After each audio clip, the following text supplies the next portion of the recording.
Élise Lagostera est infirmière pour le réseau Azalée depuis maintenant 4 ans et demi. Elle suit des personnes atteintes de maladies chroniques et leur apprend à vivre avec. Depuis, elle a suivi 550 patients.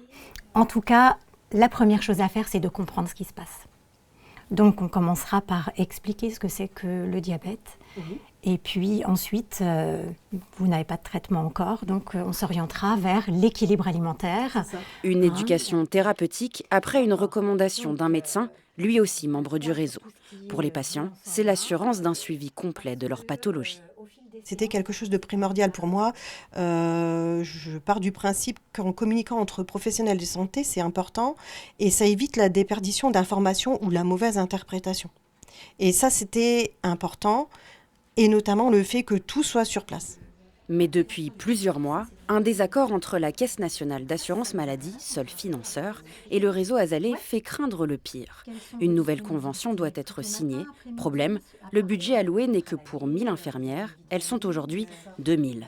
Par ailleurs, la CNAM voudrait un droit de regard sur le fonctionnement du réseau.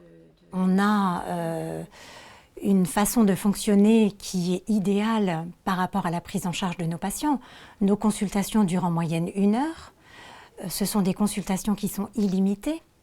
Est-ce que demain, on ne va pas nous imposer de prendre en charge nos patients dans une limite de 30 minutes et dans une limite de maximum 5 fois? On ne sait pas. Pourtant, les infirmières sont cruciales pour les médecins.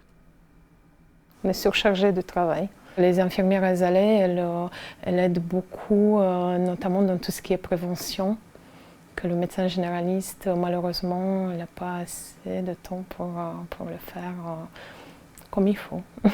Le 3 avril prochain, les négociations reprendront. Le réseau Azalée veut rester vigilant.